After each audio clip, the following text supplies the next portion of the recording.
शिवानी पर इतना भरोसा, मुझे तो यकीन नहीं हो रहा कि उसने हरीश पर अपनी सारी जिम्मेदारियां सौंपी। एक ऐसे आदमी पर जो अपनी एजेंसी की एक प्रेजेंटेशन राइवल एजेंसी को भेज देने की कोशिश कर रहा था, सिर्फ इसलिए क्योंकि अपने कोलीग से उसकी पट्टी नहीं थी। और रितिका, जया का काम बहुत सेंसिटिव है। उसकी फाइलों में ऐसी चीजें हैं जो कि RDX से भी ज्यादा खतरनाक साबित हो सकती हैं। इनकम, रिटर्न्स, पता नहीं क्या क्या है। ये सब जानते हुए हरीश पर वो इतना भरोसा कर कैसे सकती है? सर, ऐसा आप सोचते हैं क्योंकि आप हरीश गिडवानी को अपने नजरिए से देखते हैं। हो सकता है कि मिसेस जया प्रसाद की नजर में हरीश एक बिल्कुल ही अलग तरह का आदमी है, क्योंकि वो उनके सामने हमेशा अलग तरीके से बिहेव करता है। रितिका, जया को चालाक होना चाहिए, इतना चालाक कि लोगों के नकाब के पीछे देख के वो उन्हें पहचान सके। उसे इस बात का ख्याल रखना चाहिए कि दुनिया की हरीश गिडवानी कभी भी उसकी किसी कमजोरी का फायदा ना उठा सके, क्योंकि अगर वो ऐसा करने में कामयाब हो गए तो जया में और हम में फिर फर्क ही क्या रहेगा? कुछ कह नहीं सकते सर। हो सकता है कि मिसेस जया प्रसाद के इस कदम के पीछे कोई खास मकसद हो जिसे वो पाना चाहती है। हाँ, मकसद सिर्फ ये है कि वो मुझे नौकरी छोड़ने पर मजबूर कर दे, और इसमें वो कामयाब हो गई। सर, एक बात बताइए, क्या इससे पहले आपकी बहन ने कभी भी आपको नौकरी छोड़ने पर मजबूर किया? कई बार, हफ्ते में एक बार ऐसा मौका ढूंढ लिया करती थी वो। और हर बार क्या वजह इतनी सीरियस हुआ करती थी?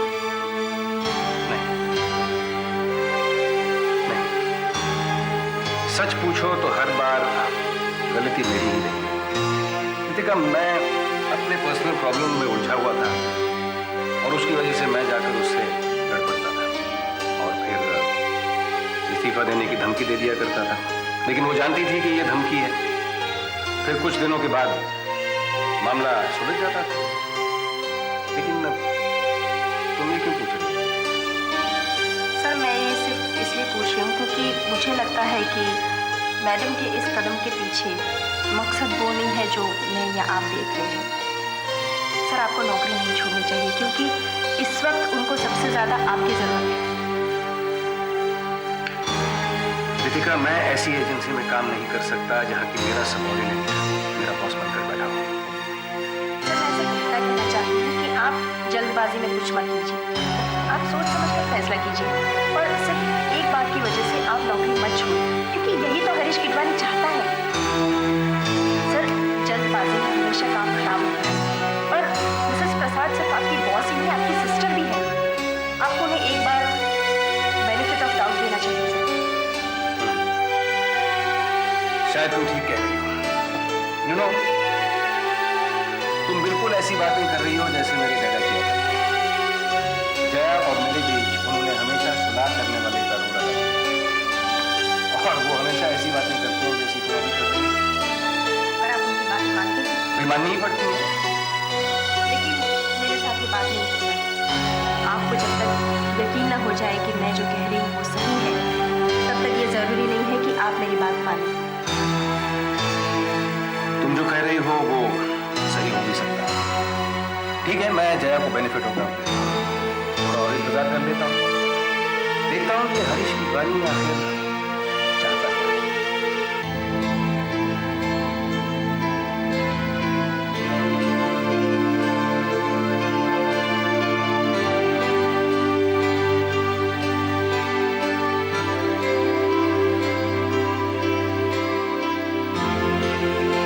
तुम परेशान हो शिवानी, आखिर तुम्हारी प्रॉब्लम क्या है?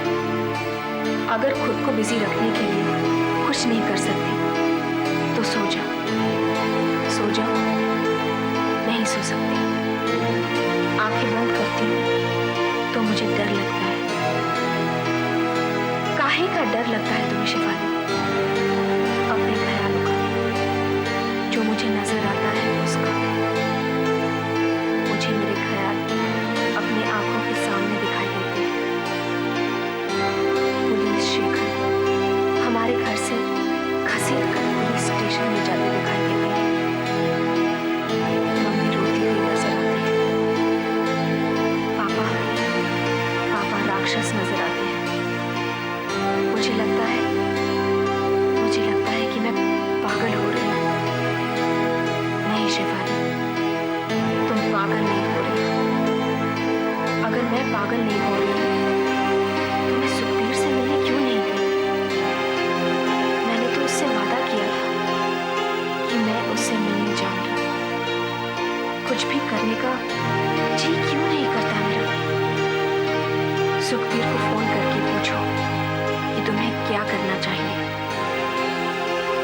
लेकिन मैंने तो उसे धोखा दे दिया ना। वो मुझसे पूछेगा कि मैं उससे मिलने क्यों नहीं गई, तो फिर क्या जवाब दूंगी मैं? वो तो मुझ पर भरोसा करना ही छोड़ देगा। सोचेगा कि मैं सिर्फ बातें ही करती हूँ। खुद की मदद करने का कोई इरादा नजर नहीं आता मेरा। अगर तुम फोन करके उससे बातें नहीं करोगी तो वो जरूर ऐसा सोचेगा। मैं उसे फोन करूं? हाँ, क्या सचमुच फोन करूं? हाँ शिफाली, फोन करो उसे फोन करो शिफाली। अगर तुम्हें लगता है कि तुम उसके सवालों का जवाब नहीं दे पाओगी तो फोन रख दो। उसे फोन करो शिफाली।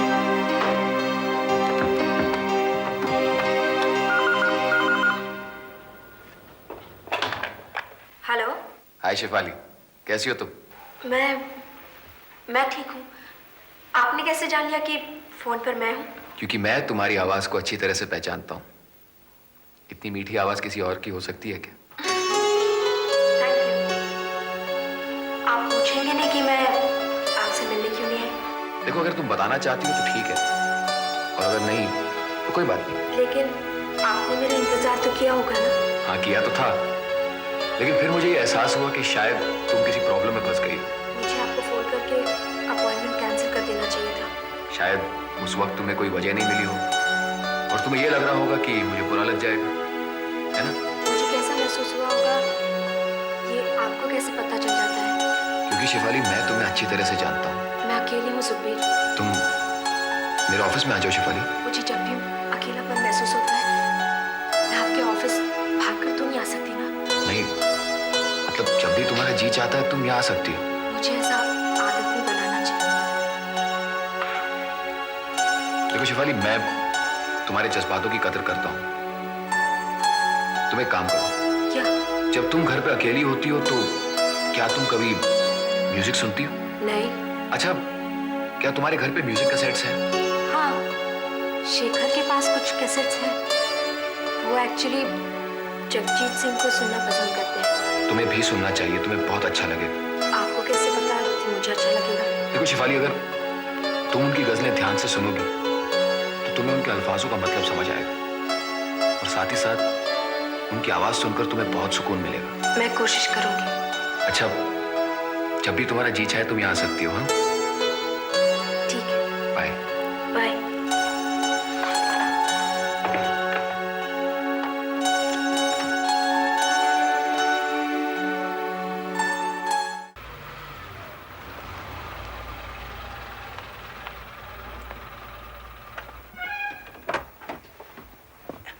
यो भैया, पहुंच गए घर खुशी खुशी।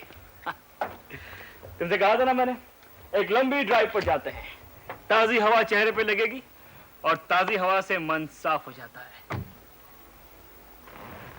ए बेब्स, बात क्या है? ये तो खाया हुआ है। तुम्हें कैसे मालूम? ये उसी की जिप्सी है। और लाइट्स, घर की लाइट्स भी ऑन है। उसके पास मेरे घर की चाबी है, इसीलिए शायद अंदर मेरा इंतजार कर रहा है। प्रॉब्लम क्या है? तुम मुझसे मिलना नहीं चाहती हो? नहीं। इट्स वेरी सिंपल, सिर्फ अपने घर का ताला बदल दो। तुम्हें आज भी उसका इंतजार है। मुझे तो ऐसा ही महसूस होता है, लेकिन दीपक, उसे तो जरा भी डिसेंसी नहीं है। उसने मेरा नाजायज फायदा उठाना शुरू कर दिया है। जब मर्जी होती है चला आता है और जब मन होता है तभी फोन करता है। अभी देख लो, कितने दिनों बाद आया है। तो क्या चाहती हो? हम लोग वापस चले जाएं? नहीं, मैं उसे सबक सिखाना चाहती हूँ। हाँ बेब, तुम ऐसा कुछ मत करो। तुम मेरे साथ चलो, हम लोग फुल ड्राइव पे चलेंगे। जब तक ये बाहर रह सकेंगे रहेंगे, उसके बाद घर लौट। Let him do it for you. उसे सबक मिलेगा कि he just cannot use you. Alright? नहीं नितिन, तुम मेरे साथ अंदर चलोगे और हम उसे दिखाएंगे कि तुम्हारे और मेरे बीच में क्या है। What are you talking? मालूम है तुम क्या कह रही हो? इससे तुम उसे हमेशा हमेशा के लिए खो दोगी। मुझे उसकी रत्ती भर भी परवाह नहीं है। तुम उसके बिना जी नहीं सकती हो। थोड़ी सी खुशी की तुम ऐसा करोगी तो जिंदगी में पछताती रहोगी। क्या फायदा इससे? तुम बस मेरे साथ अंदर चलो। नहीं। ठीक है नितिन, अगर तुम नहीं जाओगी तो मैं अकेली अंदर चली जाऊंगी। ओके प्रिया, चलो चलो ऐसे।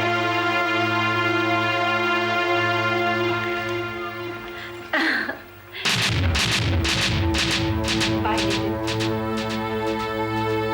कसम से कहती हूँ, अगर आज तुम मेरे साथ नहीं होते ना तो पता नहीं मेरा क्या होता। I love you. Hey babes, turn around. क्यों? पीछे देखो। क्या बात है? तुम मुझे अपनी बाहों में क्यों नहीं ले रहे हो? क्योंकि मैं तुम्हारे पीछे खड़ा हूं। Oh God! मुझे नहीं मालूम था कि तुम यहाँ होगे। Oh really? I didn't see it. मुझे नजर नहीं आई। शायद मैं नितिन के साथ बहुत बिजी हूँ। तुम इतने दिन से आए नहीं।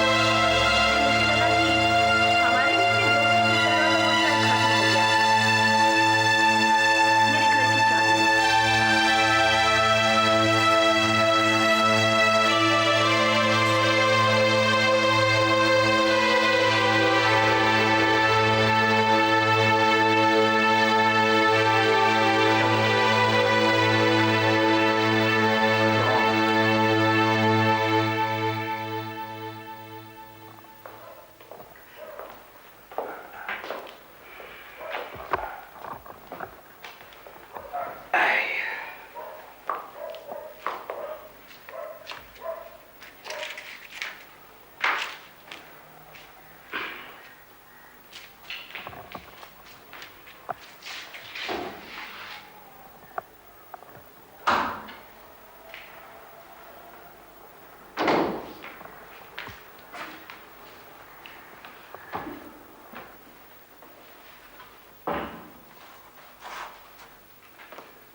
तुम खाना तो खा के आए होंगे।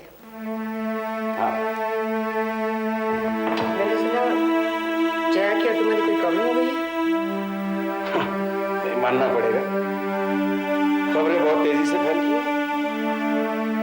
रिमेम्बर तुम्हारी बेटी भी उसी ऑफिस में काम करती है। हाँ यस। एनीवे, क्या हुआ? कुछ नहीं, कुछ इंटरनल पॉलिटिक्स थे, तुम्हारी समझ में नहीं आई। रवि, मैंने भी ऑफिस में कई साल काम किया। ये बातें मेरी समझ में आती हैं। प्रीति, तुम क्यों जानना चाहती हो? वैसे भी जो हुआ उसके बारे में तुम कुछ कर तो सकती हो। ठीक है, मैं कुछ नहीं कर सकती, लेकिन शायद तुम मुझे बताओ तो ये सब प्रोफेशनल हैजर्ड समझ के इन बातों को तुम भूल सकते हो। भूलने का तो सवाल ही नहीं पैदा होता। मैंने जो हुआ उसे स्वीकार कर लिया है। इनफैक्ट कल से मैंने अपने बारे में कुछ फैसले किए। तुम मुझे इसलिए नहीं बताना चाहते हो क्योंकि तुम्हें कोई और मिल गया है तुम्हारी परेशानियां बांटने के लिए? देखो प्रीति, अगर तुम्हारा इशारा रितिका की तरफ है तो प्लीज तुम परेशान मत। एक आदमी एक औरत के साथ जब काम करता है उसकी तरफ क्या इरादे होते हैं, मेरा कोई ऐसा इरादा नहीं है। हमारा सिर्फ एक प्रोफेशनल वर्किंग रिलेशनशिप है, दैट्स ऑल, बस। तो मेरा और शोमू का भी एक प्रोफेशनल रिलेशनशिप था और वही रहेगा। उसके बारे में तुम्हें जो कुछ कहना है तुम कहती रहो, मुझे कोई फर्क नहीं पड़ने वाला। बाय द वे, हम रितिका के बारे में बात कर रहे थे। रितिका के बारे में तुम्हें क्या कहना है? तुम बताओ, शायद तुम कुछ कहना चाहो। कुछ नहीं। तो तुम मुझसे कोई बात नहीं करोगे? नहीं।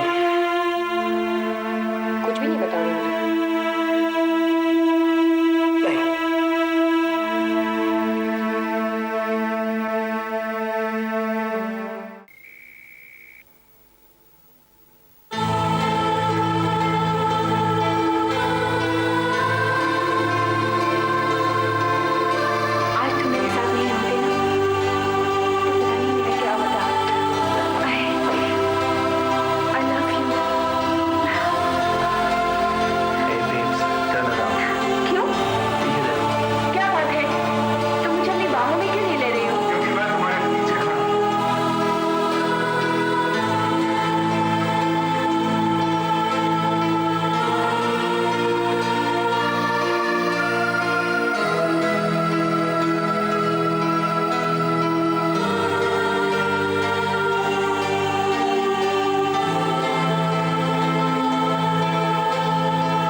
मुश्किल है इस तरह जीना, जब मुझे पता है कि ये कहाँ जा रहे हैं, ये कहाँ से आ रहे हैं।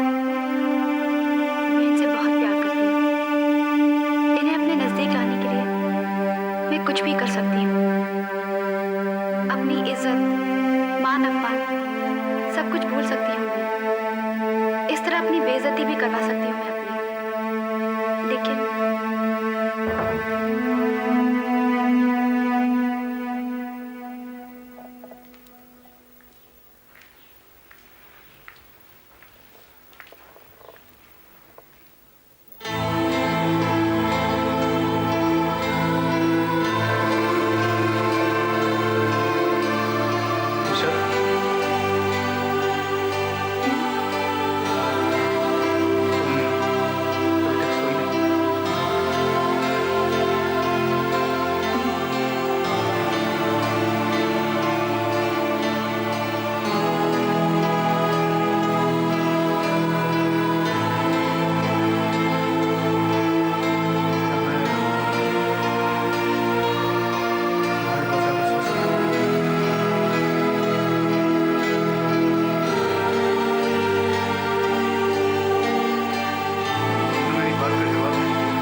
शिखा, तुम लोग यहाँ पे?